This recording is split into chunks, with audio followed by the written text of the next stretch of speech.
And that should be us. How you doing, everyone? Welcome to Braw Cast. Sorry we're a wee bit late coming on. We had a wee bit of a technical hitch. I'm Billy Kirkwood, and joining me is my guest. I never know which way to do this. Joining me is Lindsay Houston. Here we go. One of the most recognisable faces, of course, of the brand and brand ambassador. We're going to get everything down to everything you do, Lindsay. First of all, how are you, mate? Hi, good.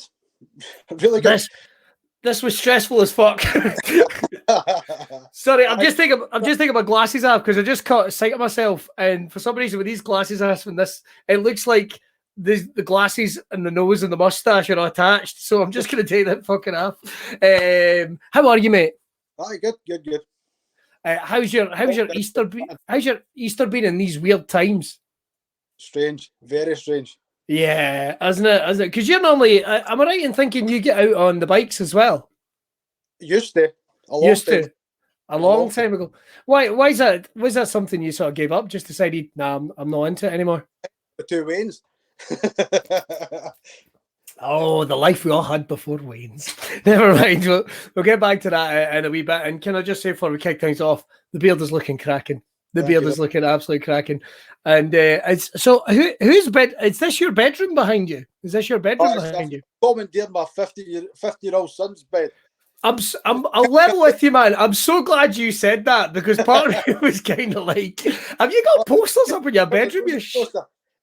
Oh, so I just noticed the Guns N' Roses and I'm thinking, this guy puts posters up in his bedroom. What an absolute shagger. Good for him. But of course, we might as well get it out of these weird times. Certainly, how have you found lockdown, mate? How have you found quarantine? Especially saying you got two kids, that's got to be difficult. Extremely difficult. It's well, I'm actually furloughed from work at the minute. Yes, because my daughter's got an immune disorder, arthritis. So she takes weekly injections, which dull her immune system. Yeah. So we need to keep her safe. And I work in a factory with upwards of 400 folk, so it's not an ideal situation, eh? No, it's not. But it's better, it's better to be safe and sorry. And lots of people are doing an absolutely great job actually at the moment, kind of making sure we're all staying safe, particularly in this. So you're still in Kirk? Are you still in Kirkconnell? Yes. Is that where you grew up? Yep. All right. All right, and so what? Born and raised. Born and bred. What was life like growing up? So we'll start from the beginning because it's just a casual chat, of course, here on Braw Cast. I like to keep it. I don't want to do the whole Michael Parkinson, So tell me, I'm not here to be I guess a shrink or what have you. Oh, did our video just go off? Guys? Are we still online? Are we still on? I'm just double checking that we are still online. Please bear with me a second. We appear to be online. We are online. Sorry, have we been cut off? Gemma shout. My wife's shouting aye.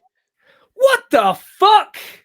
Well, apparently we are. Why have we been cut off? That's very weird. God, we're having all the technical faults here tonight. The good news is we can start again. So give me just 2 seconds. Apparently this seems to think. We're still on, so the wife's saying. We are still on. Right. So, guys, let us know if we are still on. Because what we do is we do a broadcast. We are still on, right? Thank you. That's John going fucking mental, going stop talking like a dick. You are still on. So going all the way back, life in Kirkconnell, sorry, I should say. So what was it like growing up there? What was it like in the early stages? What was young Lindsay Houston up to in those wild and halcyon days? Wild. There's a village about 2,000 folk, man. Yeah. No, I was just getting beat up with my brothers, just a kind of general run of the mill kind of thing. Aye. I was the youngest. I've got 2 older brothers that lived here as growing up. So I was the punch bag. I get that. So you get what it's like. You're the little brother then. Aye, but it's a little Eddie Mair, right enough. No, right, exactly, mate. Because I'm the little brother. So I get it. But don't worry, we got our licks in. Trust me.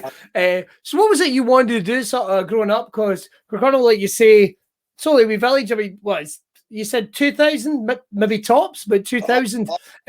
So what did you want to do sort of growing up? Growing up, I always wanted to be a vet. Right. That was my main ambition in life. I mean, a lot of folk would remember me kicking about the boy with the rigger bits on, the ripped jeans, the old padded shirt, and the ferret in the top pocket. That's how good I was. Hang on, did you take a ferret around the place with you? Aye. I was a kind of weirdo that way. I've got a lot of questions. First of all, what was your favourite ferret's name? Let's ask that. I had a ferret called Sky. Sky. Aye, an albino ferret. It went everywhere. In the top pocket of my padded shirt. You ever take it? You ever take it to school? No. Oh. That was a big no-no. That was a big no-no. Fair enough. I always just remember a kid turned up with a ferret at our school. I won't mention his name because I grew up in Ayrshire. Took a ferret to school. First period had the ferret. By fourth period, I think they had the entire school into one class going, there's been an incident. Somebody got their face bit and there was a police outside. But never mind that. So you wanted to be a vet. Yeah. What was it your brothers did? What was it your two brothers did? I mean, they at that time, my brother, one of my brothers was in a factory, one was in a farm. Aye. I knew they both work in the factory. And that's where I went into secondary and used to get a careers advisor. Yeah. I mean, I was, to put it sweetly, I was a dick when I was at school. We all were, mate. We all were. And my careers advisor sat me down in third year. Right. Right, Lindsay, what do you want to do when you leave the school? Okay. I want to be a vet.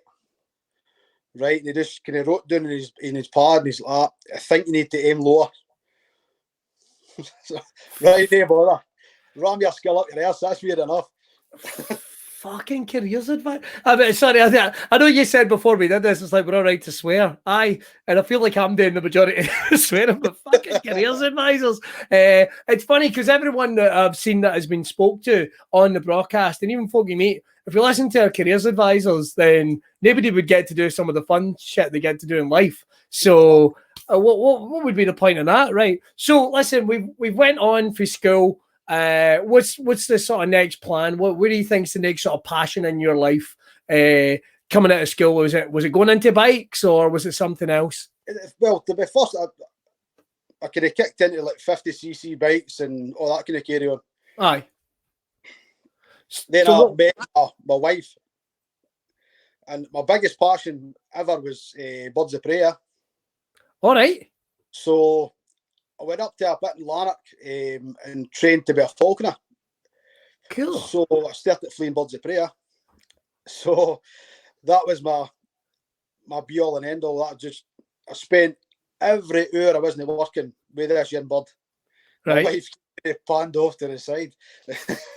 Sorry, for a second I thought you were talking about your missus. The way you went. I spent all my time with this young bird. I was about to go, oh, good for you. That seems quite natural. I've only had a little bit of experience around birds of prey.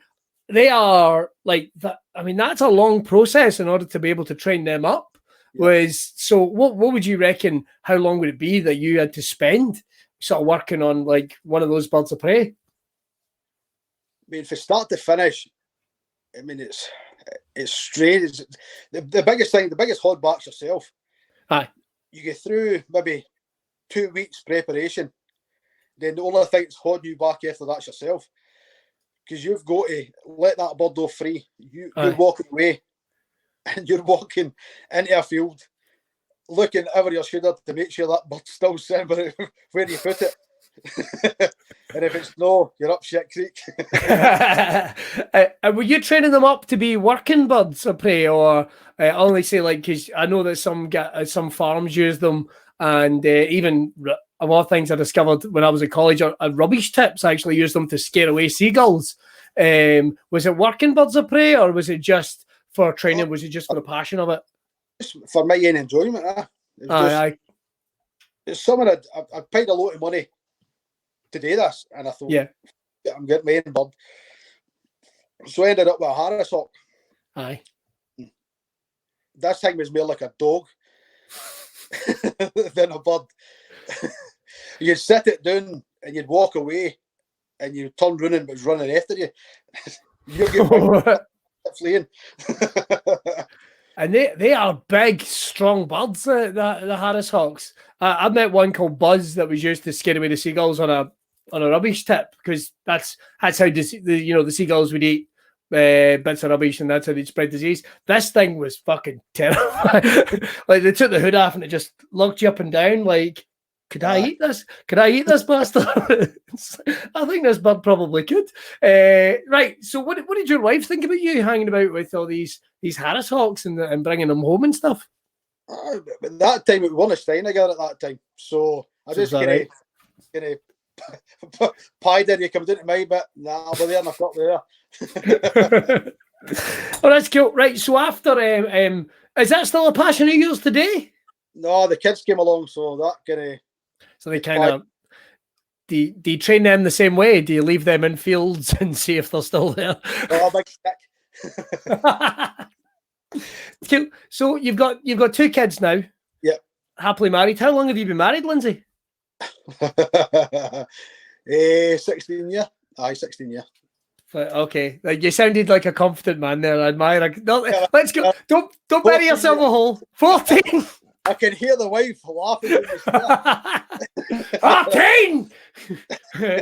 I love it. Right. So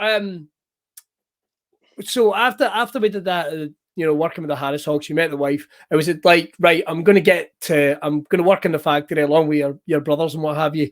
What is it you do in the factory, if you don't mind me asking? Well, at the minute I'm a shift coordinator, supervisor. I mean, I've been in the factory for 17 years. Right. Make timing belts for cars. It's a place called Gates. The majority of cars kicking about Britain, all over the world, will have Gates belts in them. Right. Things for your Dyson Hoovers, coffee machines, a wide array of stuff, like stuff for oil refineries, elevators, all sorts of shit. But just recently, I think it's been about a year and a half, 2 years, I went actually into the supervisor role. Right. The job came up, and I was like, will I do it? Will I know? And the wife's like, what you got to lose if you don't do it? Aye. So I thought, fuck it. I went with it. And the first opportunity arose, I never got the job. So I was a bit kind of deflated, to be fair. Of course. And it just so happened that another vacancy opened up. I think it was about 4 or 5 months down the line. And I was like, nah, I'm not doing it. I get pied the first time, fuck it. And I spoke to the wife again. She's like, just go for it. And I ended up getting a job. So after getting a job and working with boys I worked with on the shop floor, was very, very strange. Very strange. After working with somebody face to face, doing a job, then actually going for that to telling them how to do the job. Yeah. And you get called all the pricks and fat cunts all of a sudden. And that's to your face. So it changed the relationship a wee bit, but how are you finding this, being the gaffer? It's good. I enjoy it. I enjoy a challenge. Aye. I enjoy a challenge. So look, let's go along the timeline a wee bit, because obviously you were into bikes. We've got to ask the moment. Let's talk about that splendid work of art hanging for your face. We've got to talk about it. Got to talk about that. When did the beard start? The beard started, feels about 15. Right. Right. Okay. Goatees and chops and all sorts of stuff. Aye. And it just I hated shaving. Right. Because I'm lazy. That's about the size of it. Aye, so it just kind of went from the goatee stage to the scruffy, unwashed look to a beard. Yeah. And a few years back, we were up to Aviemore, my sister and brother-in-law. Okay. There's got to be a load of folk there, so I thought, right, great, I'm going to dye my beard purple. So went to the hairdressers, got it all done. I thought, that's cool as fuck. So up to Aviemore, had the night out, absolutely fantastic. Got home, my beard was like straw. And I says to the wife, I was like, this is coming off. It just felt like shit. Oh, no. So whopped the beard off, and I was out on a night shift that night. Right. So I come back home in the morning, and my daughter seen me. She just kind of looked me up and down and says, "You look like a weirdo." So I thought, right, okay. So that's when this actually started. The new, I think it's about 3.5 years I've been growing this. What? What? So on and off since about 15. And what age are you now? Like 30, 32, something like that? 39. There you go. I know how to give a man a compliment, don't you worry. I know. So, but here's the thing, like life takes a little change, right? I mean, obviously, Braw Beard has been around since like 2013, but you are, without a doubt, one of the most recognizable faces of the community. Did you see yourself from vet, Harris Hawk, working at the factory, becoming a male model of sorts? Because how exactly did that all come about? Because, I mean, quite rightly, you've been really established with the brand. If you don't believe me, folks, make sure to go out and check brawbeardoils.com.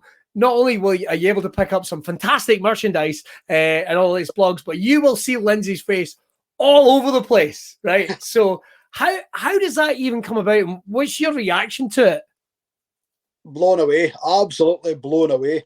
I mean, I've been following Braw for a long time. Aye. And the first kind of thing that kicked it off was John asked me to go along to a photo shoot at Triumph in Glasgow. Right. And I was, oh, fuck, I definitely. I'll be doing that, definitely. So went up, taking some absolute unreal pictures with the bikes, met David Wallace. Yeah. And I've met David before that, but I had a good laugh with Davey and John. Yeah. And John kind of posted the pictures through, but ever and above that, another beer brand approached me to be ambassador for them. And I was like, oh, shit. I like that kind of thing. I wasn't the kind of guy to turn and say, fuck off, I'm waiting for somebody else. Yeah. I was like, message John, this is the situation. I messaged the guy and said, look, thanks, but no thanks. I've already started doing stuff with Braw. Getting photo shoots and stuff like that. How does that feel then? Like, there you are out of nowhere, you've grown a beard, you're obviously from, you know, a certain lifestyle, and then there is actually two beard companies fighting over you, like some Hollywood starlet, these two. What's that like? Unbelievable. It's a couple of months after that, John actually sent me a video message. Right. And he said, look, I was wanting to ask you, but this other beard brand jumped in front. And he said, I didn't know what to look as if it's like he was coming off the back of this, trying to kind of snatch me away kind of thing. So I'd left it a while. And I was actually out walking the dogs at the time. And I come back in, I seen this video message. I was like, oh, John Jackson. Clicked on it. And I was in a bit of a daze. And I was like to the wife, I was like, look. Getting all excited like I went at Christmas. And I opened it up and he's like, offering an ambassadorship with the Braw Beard. And I was like, abso-fucking-lutely. Brilliant. So that steamrolled for there, and it's been absolutely fantastic from start to finish. Well, it's no finish yet, but it's absolutely class. So, I mean, what if someone turned around to me and went, "Oh, I need to be an ambassador for something," they'd be like, "Yes." What does that mean? Like, I mean, the first thing I think, like, so what is would you say is your role? Obviously, you're like a face for a lot of the photo shoots and when new products come out. I mean, I'm sure I think there's one on the website with you with this very hat on. And I'll level with you, I'm a bit worried you were going to pop up with this hat on because I've not washed my hair and it's howling. But so what does that mean to you? What is the sort of job of an ambassador, certainly in your role anyway? For me, it's promoting the brand. Aye. It's just all about pure promotion. Because it is, by far superior to anything out there. Aye. Far superior. I mean, it's not just that show brand, it's like everything else that comes off the back of it, like the Brawtherhood and these podcast, stuff like that. Aye. No other beer brand in the world, as far as I can compare to this, not even come close.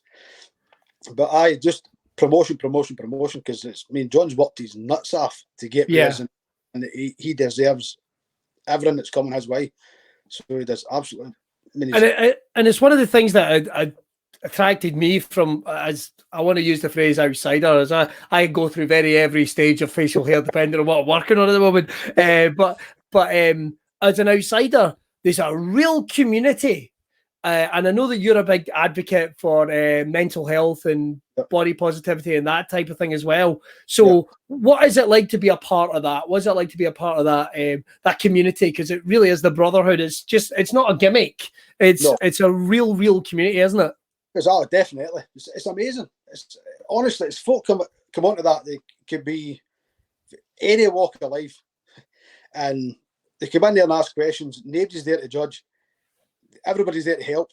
I can't even remember any derogatory comments or anything at all on that group. If there was, it'd be dealt with swiftly. So but everybody in that group are absolutely fantastic.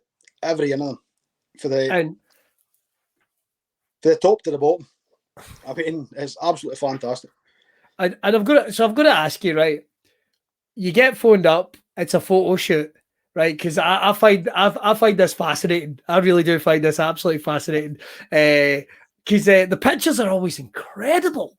Like I'm not just saying it because I'm hosting this. The pictures always look amazing. And whenever I know anyone that sees them, they're immediately like, oh, what are you doing? Oh, I'm doing this right now. They go, what the fuck is this? Like, I'm not joking. I showed your picture to a friend of mine who's a wrestling promoter who then immediately said the phrase, oh, how can I book this guy? Who's he wrestling for? Because the promo picture looked that good. I went, no, he's Scottish, you see. He went, oh, even better. Brilliant. And then he started rattling up before I could even get a word in. But you turn up at a photo shoot, and there's always, would you say there's always a good atmosphere around in these things? Aye. No, it's a laugh. Aye. It's like, I'll be standing waiting to get my picture taken, and David Wallace was standing tweaking his nipples and stuff behind the camera. And I'm trying hard to keep a straight face. It's just an absolute laugh a minute. Well, I had noticed that very rarely do you guys strike a smile in any of these pictures. Because I had to admit, it was a wee while before I think it was, I can't remember if it was this year's championships or last year's championships. I finally got to say hello. But I always thought, this guy looks fucking terrifying. Like, I'm pure worried. I'm going to go, hello. All right, son, fuck off. All right, fair enough. Thank you, sir. And away we'll go. But you really sort of, you've got this look down. Now, do you have any input in terms of what kind of pictures they're taking or what type of poses, or do they put you in the gear and go, do your thing? John kind of directs us and stuff and lets us, obviously, can pose whatever way we want to pose. I mean, one of the photo shoots we done recently was in the Grip House in Glasgow. With Dean Riley. And in the gym, it was absolutely fantastic. I mean, some of the poses we got in there were brilliant. And I think Dean even shot some of the pictures for the top of the ropes. Getting things like that. I mean, it was fantastic. But I mean, John's amazing with the camera. Like, so he'll see what way the light's going, all that kind of stuff. He's absolutely shit hot with my camera. Makes me a big ugly bug look, bro. So you go from working in the factory to did the guys give you a hard time? Way up to this weekend, Lindsay? Nothing. I'm just gonna I'm away to pose up a lock somewhere, but don't let that worry you. Does any of the guys at work give you a hard time? Aye, absolutely. Do they? Aye, I get it all the time. What are you doing this week? You got to be playing with your beard. Shut your face, you prick. Well, it's and the thing is, right? because you're now wired into that part of the community, and when we spoke with Jimmy Britton a little while ago, he talked about the big global aspect of it. I mean, he's part of the American network, which seems to be a lot more competitive. Is there anybody out there that do you view it in that? I found it really interesting the way, like, it's almost like, I don't want to use a competitive sport, because that's not kind of what I mean, but is there anyone out there that you keep your eye on, or is there any other, aspects of growing the beard and being an ambassador that means a lot to you? There's definitely folk I look up to in the kind of beard scene. I mean, the Jimmy's Mark Weir. Mark Weir's got an absolute cracking beard, and David Wallace. I mean, what more can I say? But these are the kind of boys I can aspire to be, or have the same beard as. I mean, they're unbelievable. They're absolutely unbelievable. But it is massive. It's huge. Right, as Jimmy said, it's as a global thing, and I think it's kind of hidden away due to kind of like social media. If you're not in that kind of click, then you're never going to see it. Right. Do you know what I mean? It's because a lot of it is social media. Yeah. A lot of things on my Instagram, I don't use it for anything else but like promoting Braw. Yeah. Majority of stuff that's on my Instagram is beards. Ken's like folk all over the world. And it's crazy. It's absolutely crazy. But it's brilliant. Do you get messages from anyone else anywhere else in the globe? Mate, I talk to Jimmy quite regular. All right, okay. Yeah, because we spent a weekend up at Loch Lomond. The five of us, sorry, because Lewis was there as well. But I mean, it's the looks we were getting as we were walking up the road was unbelievable. It was actually quite funny. All these kind of German, French tourists sitting at the pub having their dinner, and we rock up the street. And they must have been there going, "See, I told you this is what Scottish people look like." See, do you get any? I asked this question to Jimmy, and I mean it with just silly fun. Do you get any weird messages from folk about your beard? I've had that.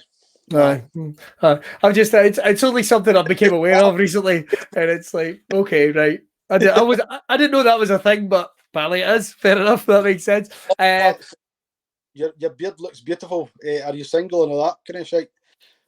No, I'm very, very happily married. Thank you. Exactly. And my beard does look beautiful. Thank you very much. All right. We've got a couple of other things. I know you're a big advocate of mental health and what have you.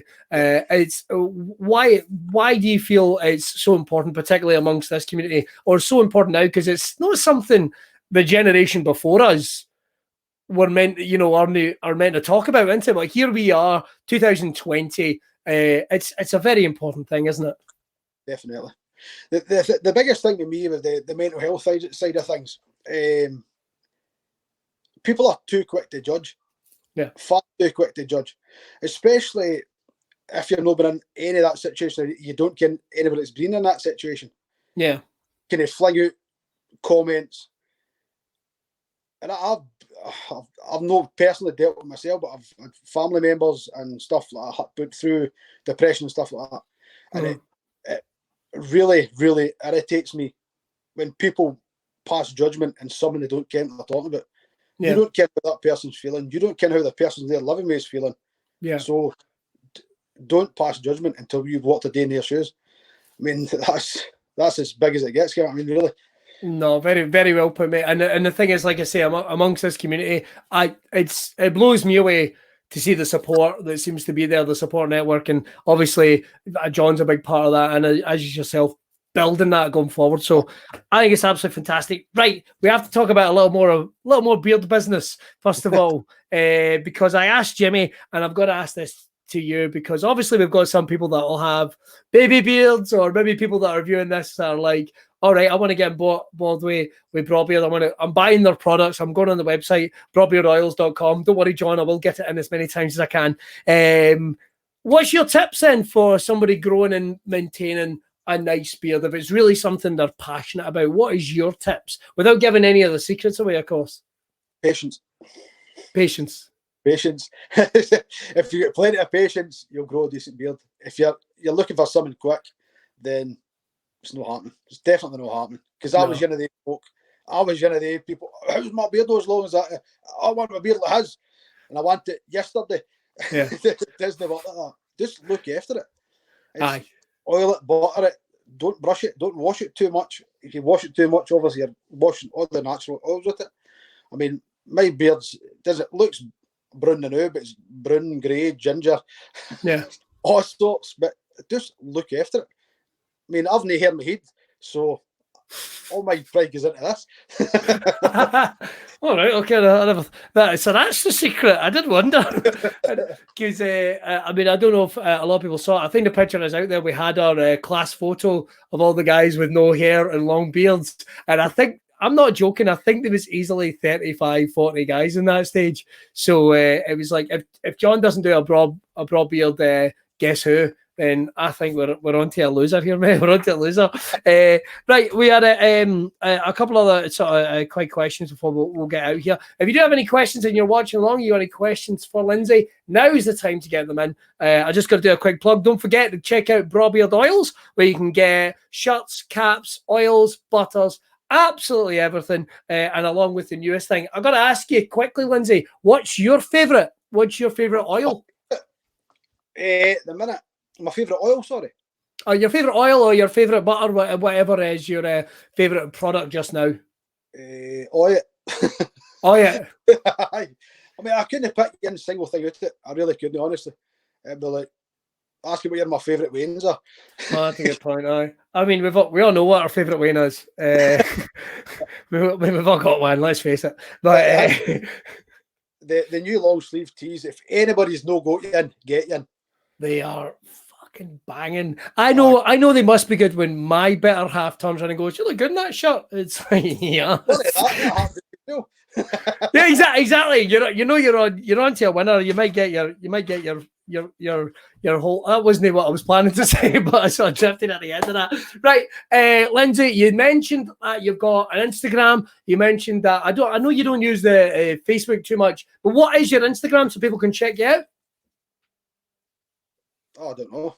I can't remember. All right, hang on. What are you doing? What are we doing? I'll find you. Hang on. I can't believe you did that. I think it is. It's on here somewhere. Where are you? 80, I think it is. Yeah, it is. Lindsay Houston, 1980. Yes. Check that out. And if anybody wants to know what it looks like, that's it there. That's it there. Because you can check that out. Loads of the pictures that we just talked about, like the ones up at Loch Lomond, they are really fantastic. And a couple of ones of you flipping the bird. You do look hard as fucking these, mate. It has to be said. Looks like the yeah, I was just thinking, like, if there are any wrestling promoters out there, I can hook you up with Lindsay, man. Make sure to check these out. And all that's left to say is, mate, it has been an absolute blast talking to you. Have you got? Well, obviously we're all locked down and stuff just now, so it's a wee bit crazy. But have you got any plans over the next couple of weeks spending time with the family? Oh, DIY, I think. DIY. Wayne's homework and stuff.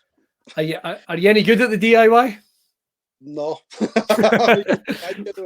All right, well, keep us informed what you're up to. Folks, again, if you want to check out brawbeardoils.com, all the information's out there. And don't forget, you can get in touch on Instagram, social media, and Twitter. I've been Billy Kirkwood, at Billy Kirkwood. He's been Lindsay Houston, 1980 on Instagram. And that's all we've got from. Look after yourselves. Make sure to share this. And we're going to be back with another one in just a few days. All right, cheers, bye.